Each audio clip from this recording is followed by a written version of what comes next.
नमस्कार, बहुत स्वागत है आपका और मैं हूं आपके साथ माधुरी तिवारी। केजरीवाल एलजी फिर आमने सामने। जी हां, द्वारका एक्सप्रेसवे में हुए कथित घोटाले में दिल्ली सीएम अरविंद केजरीवाल ने चीफ सेक्रेटरी नरेश कुमार को हटाने की सिफारिश की थी। इस पर एलजी विनय कुमार सक्सेना ने रविवार को विचार करने से इनकार कर दिया। केजरीवाल ने 15 नवंबर को एलजी विनय कुमार सक्सेना को चिट्ठी लिखकर कुमार पर 897 करोड़ रुपए के भ्रष्टाचार का आरोप लगाया था। 19 नवंबर को एलजी सक्सेना ने इस रिपोर्ट को पुरानी धारणाओं और अनुमानों पर आधारित बताते हुए इस पर विचार करने से मना कर दिया। दरअसल दिल्ली में बने द्वारका एक्सप्रेसवे के लिए भूमि अधिग्रहण में अनियमितताओं की शिकायत पर दिल्ली की विजिलेंस मिनिस्टर आतिशी ने जांच करवाई थी। आतिशी ने बताया कि नरेश कुमार ने अपने बेटे से जुड़ी कंपनियों को 897 करोड़ का फायदा पहुंचाया। एलजी विनय कुमार सक्सेना ने कहा कि मुझे सीएम की ओर से विजिलेंस मिनिस्टर की रिपोर्ट बंद लिफाफे में मिली थी, लेकिन ये तो पहले से ही पब्लिक डोमेन में मौजूद है और इसकी डिजिटल कॉपियां सभी के पास है। मीडिया इस पर कोई खबरें भी कर चुका है। सक्सेना ने कहा, शुरुआती तौर पर ऐसा लगता है कि इस जांच का मुख्य मकसद सच्चाई जानना नहीं था, बल्कि इसका मीडिया ट्रायल करना, लोगों के बीच धारणा बनाना और अदालतों को गुमराह करना, साथ ही इस मामले पर राजनीति करना भी है। सीएम ने बुधवार को एलजी सक्सेना को लेटर लिखकर नरेश कुमार को पद से हटाने की सिफारिश की थी। केजरीवाल ने कहा उन्हें नरेश कुमार के खिलाफ भ्रष्टाचार की शिकायत मिली है। 11 नवंबर को मामले की जांच के आदेश दिए गए थे।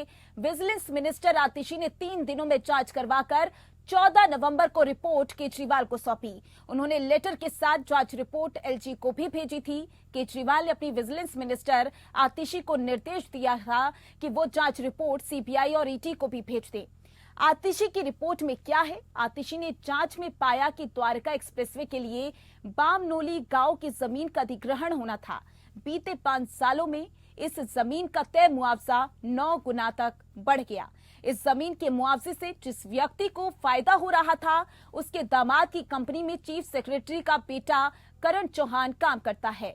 साथ ही चीफ सेक्रेटरी ने अपने बेटे से जुड़ी कई कंपनियों को सरकारी ठेके दिए और अब इनकी भी जांच होगी। जांच रिपोर्ट में दावा किया गया है कि इस मामले में 897 करोड़ से अधिक का भ्रष्टाचार किया गया। आतिशी ने 14 नवंबर को सीएम केजरीवाल को इस मामले में 650 पेज की जांच रिपोर्ट सौंपी।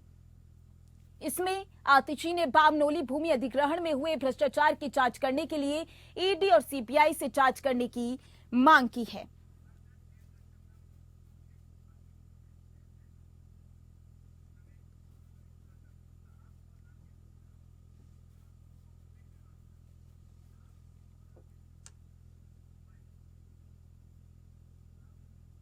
और इसी पर चर्चा की शुरुआत करेंगे। मेहमान हमारे साथ जुड़ चुके हैं, बीजेपी प्रवक्ता आर के मिश्रा जी भी हमारे साथ जुड़ चुके हैं। सर, बहुत बहुत स्वागत है आपका। आप प्रवक्ता रमेश श्रीवास्तव जी भी हमारे साथ जुड़ चुके हैं। वहीं पूर्व आईएएस देवदत्त वर्मा भी हमारे साथ जुड़ चुके हैं। सर, आपका भी बहुत बहुत स्वागत है। पहले मैं आपके पास आऊंगी सर, आर के मिश्रा जी, क्योंकि अब आरोप लग रहे हैं आम आदमी पार्टी पर। एलजी का कहना है कि राजनीति से प्रेरित है ये रिपोर्ट। क्या लगता है आपको कि जो रिपोर्ट एलजी को सौंपी गई है वो क्या राजनीतिक से प्रेरित है? देखिए माधुरी जी, निश्चित तौर पर जो हम दृष्टिया लग रहा है ये रिपोर्ट कहीं न कहीं पूर्वाग्रह से ग्रसित है और ये तथ्यहीन रिपोर्ट है। ये 650 पन्ने की जो रिपोर्ट इन्होंने सौंपी है आतिशी जी ने, मुझे लगता है कहीं न कहीं ये इस विषय को लेकर के मीडिया ट्रायल करना और ये जो हमने देखा है जो फिल्म में भी जिससे एलजी के सामने अनेक विषय लेके ये आए और जो असहमति और सहमति का जो ये विषय हमेशा से ही बना रहा है, ये ऐसे विषय लेकर के आते हैं जहां पर कहीं कोई तथ्य नहीं होता। इन्होंने कोई सबूत नहीं दिया, कोई रिपोर्ट के साथ ऐसी कोई सबूत नहीं दी। दूसरी बात ये जो रिपोर्ट गोपनीय तरीके से राजभवन जाना चाहिए, उस ऑफिस में जाना चाहिए, ये पहले से ही पब्लिक डोमेन में है, ये भी एक बहुत बड़ी बात है। दूसरी बात ये है जो कि आतिशी जी की जो रिपोर्ट है उसमें आप 26वें पेज पर आप देखेंगे तो उन्होंने खुद ही लिखा हुआ है, इसको स्वीकार किया है अवैध और अतिक्रमण मुआवजे का यह मामला डीएम कुमार की तरफ से पारित किया गया था, जो पहले से ही सीबीआई द्वारा आपराधिक जांच के दायरे में। ये इनके द्वारा रिपोर्ट है जो उपलब्ध है। ये मैं नहीं कह रहा हूँ, खुद कह रही है। तो जब इस मान रही है, इस विषय को मान रही है, तो ये पहले से ही जो भी संलिप्त था, उसके ऊपर में सीबीआई की इंक्वायरी चल रही है। आपको कहीं न कहीं ये खाली अनुमान लगाने की कोशिश कर रहे हैं, ये केवल सत्य उत्पन्न कर रहे हैं, जो कि जो सचिव हैं और उसके साथ भगत वाला मामला है, केवल अनुमान के आधार पर इस जी, तरह का ठीक है, नहीं हो सकता। ठीक है। मैं रमेश आप जो श्रीवास्तव जी से भी उनका पक्ष जान लेती हूँ। जो एलजी को रिपोर्ट सौंपी गई है सर, उनका कहना है कि राजनीतिक से प्रेरित है। कोई ऐसे सबूत नहीं नजर आ रहे हैं रिपोर्ट में। देखिए, ऐसा है कि राजनीति में चुने हुए राजनीतिक नेता और ब्यूरोक्रेसी, ये प्रशासनिक रथ के दो पहिए हैं जो इन टेंडर चलने चाहिए। अब अगर जनता के चुने हुए मुख्यमंत्री का जी, चीफ सेक्रेटरी साहब पे भरोसा नहीं है, हम्म, तो सुचारू प्रशासनिक व्यवस्था चलती रहे, इसका इंतजाम करने के लिए उनकी रिकमेंडेशन एलजी साहब को मान लेने में क्या परेशानी है। जिससे कम से कम जनता की प्रशासनिक व्यवस्था तो सुचारू रूप से चलती रहे, पब्लिक को परेशान करने का तो कोई मतलब है नहीं। पर जहां तक ये बात है कि ये पहले से पब्लिक डोमेन में है या नहीं है, तो अगर पहले से पब्लिक डोमेन में है तो उस पर कार्रवाई तो पहले ही हो जानी चाहिए थी, अगर पहले से पब्लिक डोमेन में है तो। अदरवाइज ये अब कहना कि नहीं मैं नहीं मानूंगा तो मैं नहीं करूंगा, ये तो वही है कि जो शुरू से ही हमारी पार्टी के साथ होता रहा है जी, कि हर काम में टांग अड़ाने की कोशिश, हर काम में टांग अड़ाने की कोशिश, इससे दिल्ली की जनता को ही परेशानी होती है। जी, ठीक है। पूर्व आईएएस देवदत्त शर्मा जी भी हमारे साथ बने हैं। सर, जो ये आरोप लगते हैं कि सीबीआई और ईडी पर तो आरोप लग ही रही है कि केंद्र सरकार के अंडर काम करती है, अधिकारियों पर भी आरोप लगते हैं कि केंद्र सरकार के अंडर काम करती है। इन आरोपों में कितनी सच्चाई है सर? देखिए, सब इंडिपेंडेंट एजेंसीज हैं, सीबीआई हो, ईडी हो, जी, they are all independent agencies. जी, they do not work under any pressure. इसलिए ये कहना गलत होगा कि ये अधिकारी लोग किसी प्रेशर में काम करते हैं। जी। तो सर, इसका मतलब ये माना जाए कि अब नरेश कुमार पर भी सीबीआई और ईडी की तरफ से जांच होगी, क्योंकि आम आदमी पार्टी तो मांग कर ही रही है। देखिए, ये चूंकि मांग करना एक बात है जी, और इस जांच को स्वीकृति देना दूसरी बात है। जी, इसके लिए या तो कोई ऑर्डर, कोर्ट के ऑर्डर हो, या एलजी के, चूंकि LG is the competent authority, जी, तो या एलजी कोई ऑर्डर हो। इन दोनों के ऑर्डर अगर नहीं है तब या सोमोटो ये एजेंसीज अपनी तरफ से कुछ इनिशिएट करें। जी, ठीक है। हमारे साथ आरके मिश्रा जी बने हुए हैं। सर, आपके पास आऊंगी। आपने आम आदमी पार्टी को, यानी उनके नेताओं को आरोपों के आधार पर जेल तो भेज दिया, क्योंकि अब नरेश कुमार पर भी आरोप लग रहे हैं। क्या लग रहा है आपको कि अब यहाँ पर सीबीआई और ईडी को जांच करनी चाहिए या नहीं करनी चाहिए? अदुरी जी, आपने यहाँ पर कहा जो कि केवल आरोपों के आधार पर हमने इनके मंत्रियों को जेल, ये गलत है। जी, ये बिल्कुल आप ये इस चीज को समझिए कि बिना सबूत के कोई भी एजेंसी किसी भी मंत्री को या किसी भी व्यक्ति को अंदर नहीं करती। और कोर्ट के समक्ष में भी आपने देखा होगा जो किस तरह से कोर्ट के ऑब्जर्वेशन उन्होंने बिल्कुल लिखा हुआ है, जो कि 338 करोड़ रुपए कहीं ना कहीं ये ट्रांजेक्शन हुए हैं। निश्चित तौर पर ये कहीं ना कहीं हेराफेरी का मामला। तो सर, क्या आपको नहीं लगता है कि यहाँ पर भी ईडी और सीबीआई को जांच करनी चाहिए? ठीक है, जो होगी सच्चाई वो सामने आ जाएगी। ये एक चीज बताइए माधुरी जी, यहाँ पे हेमंत कुमार हैं, क्या उनके ऊपर में कार्रवाई नहीं चल रही है? क्या सीबीआई उनके ऊपर में इंक्वायरी नहीं कर रही है? क्या उनको सस्पेंड नहीं किया गया है? तो जब कार्रवाई हो रही है, अदालत के समक्ष में ये पूरा ही मामला है, फिर उसके बाद कहीं ना कहीं आप केवल एक अनुमान के आधार पर, एक संदेह के आधार पर आप कह रहे हैं जो कि जो डिविजनल कमिश्नर है और जो सेक्रेटरी है और ये जो डीएम था, इसके मिली भगत, ये ऐसा संदेह प्रतीत होता है। बल्कि कहीं ना कहीं कोई साक्ष्य नहीं दिया गया है इसके ऊपर में। तो मुझे लगता है अगर आपके रिपोर्ट में कहीं ना कहीं सच्चाई है तो आप कोई ना कोई सबूत दीजिए। अच्छा, अगर आप सबूत देंगे, ठीक है, आपका एलजी साहब इस चीज की स्वीकृति नहीं दे रहे हैं, मैं मान रहा हूं जो कि चलिए स्वीकृति नहीं दे रहे हैं, तो फिर अदालत तो है ना। आप तो हर एक विषय को लेकर के अदालत में पहुंच जाते हैं। तो इसका मतलब ये है जो आपके पास कोई सबूत नहीं है, कोई तथ्य है नहीं, और निश्चित तौर पर कहीं ना कहीं आप इस मामले को और टूल देना चाहते हैं।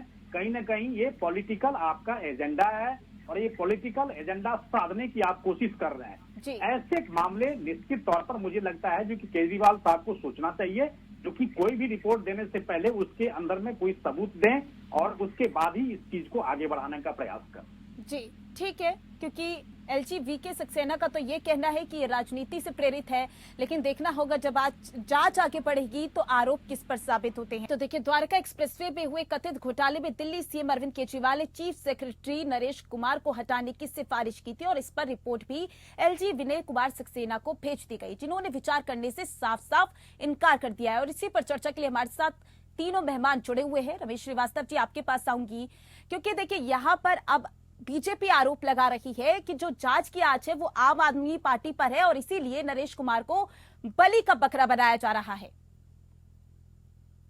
देखिए, ऐसा है, कम से कम ये बात तो भाजपा अपने दिमाग से निकाल दे।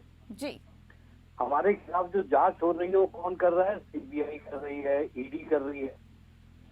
अभी ये महोदय जो पूर्व आईएएस साहब है, इन्होंने बिल्कुल आपके सामने कहा ही कि ये इंडिपेंडेंट जांच एजेंसियां हैं। कहा ना, तो जो हमारे खिलाफ जांच चल रही है वो तो चलती रहेगी जी, उसमें तो कोई रुकावट है नहीं। तो कम से कम उसको चीफ सेक्रेटरी से जोड़ना तो बंद कर दें भाजपा के प्रवक्ता। एक बात। दूसरी बात, भाजपा के प्रवक्ता ने 2-3 बार दोहराया सबूत सबूत सबूत। अरे महाराज, जो मुआवजे की रकम है वो बढ़ाई गई, ये तो स्पष्ट है। द्वारका एक्सप्रेस वे की पर किलोमीटर कास्ट कम से कम 10 गुना बढ़ी, ये तो एक फैक्ट है। चीफ सेक्रेटरी साहब के जो पुत्र महोदय हैं, उनका रोल नजर आया, डायरेक्ट या इनडायरेक्ट, ये भी एक फैक्ट है। तो अब आप कौन से सबूत चाहते हो? सबूत तो स्पष्ट है। इसलिए, और सबसे बड़ी बात कि अगर मुख्यमंत्री, जनता के चुने हुए मुख्यमंत्री का किसी भी अधिकारी में भरोसा कम हो जाए तो बेहतर यही है कि प्रशासनिक व्यवस्था के लिए उस अधिकारी को उस पद से हटा दिया जाए।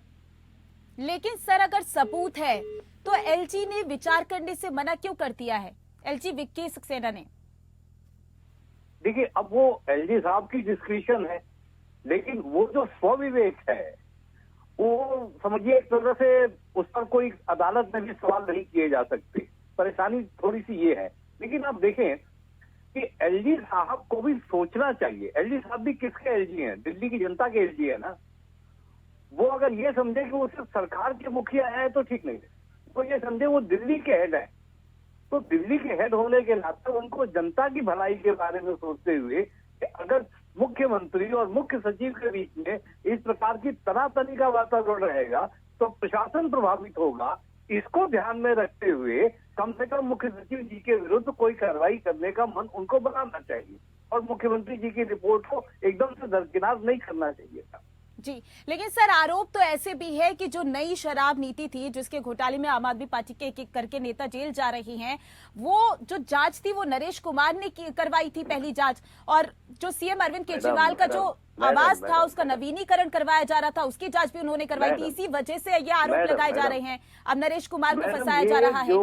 ये जो सारे मामले आप कह रही हैं, ये अदालतों में है। सर, मैं नहीं कह रही हूँ, ये आरोप लग रहे हैं। क्या आरोप लग रहे हैं? कि नरेश कुमार को फंसाया जा रहा है, क्योंकि शराब नीति का मामला उन्होंने उठाया, उसके बाद सीएम अरविंद केजरीवाल के आवास का जो नवीनीकरण किया गया है उसका भी उन्होंने मुद्दा उठाया, उसकी जांच बिठाई कथित तौर पर। यह आरोप है, मैं नहीं कह रही हूँ। मैडम, क्या ये गलत है कि द्वारका एक्सप्रेस वे में मुआवजा 10 गुना बढ़ाया गया? ये सही है ना? किसी कंपनी को, खास कंपनी को फायदा पहुंचाया गया, ये सही है ना? तो आरोप अपनी जगह है, लेकिन फैक्ट अपनी जगह है। उन तथ्यों को ध्यान में रखते हुए मुख्यमंत्री जी ने कार्रवाई की, अनुशंसा की थी, जिसे माना जाना चाहिए था।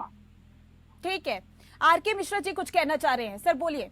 माधुरी जी, देखिए यहाँ पर हमारे जो मित्र हैं वो बार बार इस चीज को जोर दे रहे हैं इसके ऊपर में, जो कि सचिव के, अरे आप एक चीज बताइए, जिसकी मिली भगत थी, जिसके मार्फत, जिसके माध्यम से ये हुई, जिस तरह की बातें आप कर रहे हैं, डॉक्टर ये श्री हेमंत कुमार जी के बारे में आप, उनके ऊपर में तो एक्शन हो गया, जून 2023 को ही हो गया था एक्शन। तो जी। आप सचिव को लेकर के आप इतना परेशान क्यों हैं? ये सचिव वही है नरेश कुमार जी जिन्होंने, आपने माधुरी जी अभी बिल्कुल कहा, अपने वक्तव्य में कहा आपने, जी। क्योंकि ये वही है जो कि लिक्विड स्कैम को उजागर करने वाले नरेश कुमार ही, और ये उस फाइल को आगे बढ़ाने वाले भी नरेश कुमार ही है। तो मुझे लगता है कहीं ना कहीं ये पूर्वाग्रह से ग्रसित होकर के ये काम कर रहे हैं। जिनकी इन्वॉल्वमेंट ज्यादा थी उसके ऊपर में एक्शन हो चुका है, उसके ऊपर में सीबीआई इंक्वायरी भी चल रही है, मामला भी अदालत के समक्ष में है। तो कहीं ना कहीं ये प्रभावित करने की कोशिश कर रहे हैं। ये काम इनका ये नहीं है जो कि सच्चाई को पता करना, ये काम है ही इनका जो कहीं ना कहीं जनता को भ्रमित करने की कोशिश और कहीं ना कहीं एलजी साहब को बदनाम करने का जो ये तरीका जो है अपना रखा है, ये वही चीज चल रही है, इसके अलावा कुछ नहीं है। इनका पॉलिटिकल एजेंडा भी इसी के साथ साधने की कोशिश कर रहे हैं ये। जी ठीक है, रमेश जी कुछ बोलना चाह रहे हैं, सर बोलिए। मैं सिर्फ एक लाइन बोलूंगा जी। ब्यूरोक्रेसी किसी एक आदमी के ऊपर डिपेंडेंट नहीं होती, ये एक कंटिन्यूअस चलने वाली प्रक्रिया है। यदि आज वर्तमान मुख्य सचिव की जगह कोई और मुख्य सचिव आता है तो ऐसा नहीं है कि वो जो नए मुख्य सचिव होंगे वो सारे काम ठीक नहीं करेंगे, वो एक कंटिन्यूअस चलने वाली लेकिन प्रक्रिया सर है। अगर 650 पेज की जो रिपोर्ट सौंपी गई है उसमें कुछ तो होना चाहिए था ना। ठीक है 650 में एविडेंस नहीं होगा, एलजी ऐसे ही तो नहीं बोल देंगे ना कि विचार करने वाली बात ही नहीं है। सर कुछ होता तो विचार किया जाता ना। 650 पेज की रिपोर्ट में क्या मौजूद है?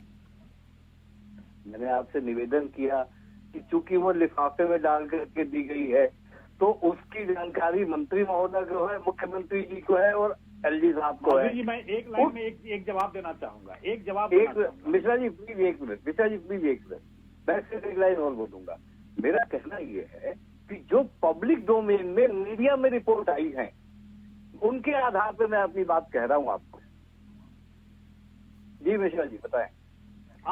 माधुरी जी मैं एक लाइन कहना चाहूंगा, जी। जो आतिशी जी की रिपोर्ट है और मैंने अपने पहले ही वक्तव्य में कहा जो कि पृष्ठ नंबर 26 के ऊपर में आतिशी जी ने खुद अंकित किया हुआ है, जो कि जो ये अवैध और अत्यधिक भूमि मुआवजे की जो बात है और ये मामला डीएम हेमंत कुमार की तरफ से पारित किया गया था, जो पहले से ही सीबीआई द्वारा आपराधिक जांच के दायरे में है, ये खुद एक्सेप्ट कर रही है। तो क्या आप इस मामले को स्वीकृति दे रहे हैं जो कि इसके ऊपर में जो अनुशंसा थी, जिस ऊपर में कार्रवाई होनी थी, ये हो रही है?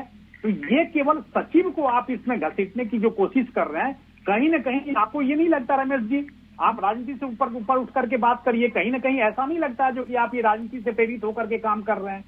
एक चीज बताइए, मीडिया ट्रायल करने का मतलब कहाँ? जहां पर जो दस्तावेज गोपनीय जानी चाहिए आरके मिश्रा जी, अगर वो कथित आप तौर गोपनीय ना पर करके आप मीडिया के अंदर में आपने जो है तो प्रकार ये कर दिया। भी है तो भी जांच तो होनी ही चाहिए ना। ठीक है, मैं देवदत्त शर्मा जी से सवाल ले लेती हूँ। सर मेरे दो सवाल है। पहला सवाल, आपका पक्ष क्या है? क्या वाकई इस रिपोर्ट में कुछ सच्चाई है? क्या वाकई घोटाला हुआ है? दूसरा सवाल, अगर एलजी ने विचार करने से मना कर दिया है, इसे राजनीति से प्रेरित बता दिया है, तो आम आदमी पार्टी के पास अब विकल्प क्या बचता है? देखिए कॉन्स्टिट्यूशनल जो पोजीशन है वो ये है कि एलजी के पास कॉन्स्टिट्यूशनल पावर्स हैं जी। इसलिए एलजी की विजडम को और एलजी के जो द्वारा डिसीजन लिया गया है इसको नहीं रिलीज कर सकते जी। और अगर उनको चेंज करना है तो ठीक है, कोर्ट में जाएंगे लोग। जी। और सर पहला सवाल मेरा, क्या आपको इस रिपोर्ट में कुछ सच्चाई लगती है? आपका पक्ष क्या कहता है? देखिए ना, हमने रिपोर्ट देखी है ना, हमें रिपोर्ट के बारे में कुछ कहना है जी। मैं तो इतना ही समझता हूँ कि एलजी की विजडम को हम ये समझते हैं कि एलजी ने जो भी डिसीजन लिया है वो नियम और कानून के अंतर्गत लिया है और कॉन्स्टिट्यूशनल उनके अपने राइट्स हैं, उसके हिसाब से उन्होंने लिया होगा। जी ठीक है, केजरीवाल एलजी को रिपोर्ट सौंप चुके हैं। हालांकि एलजी वीके सक्सेना का कहना है कि ये जो रिपोर्ट है वो राजनीति से प्रेरित है, लेकिन अब देखना होगा कि इस रिपोर्ट को लेकर आम आदमी पार्टी का अगला कदम क्या होता है। हालांकि आरोप प्रत्यारोप का जो दौर है वो चल रहा है, बीजेपी आम आदमी पार्टी पर आरोप लगा रही है, तो आम आदमी पार्टी अब एक बार फिर से एलजी पर आरोप लगा रही है, यानी कि आम आदमी पार्टी और एलजी आमने सामने है। आप तीनों मेहमानों का हमारे साथ जुड़ने के लिए बहुत बहुत शुक्रिया और इस खास कार्यक्रम में बस इतना ही। नमस्कार।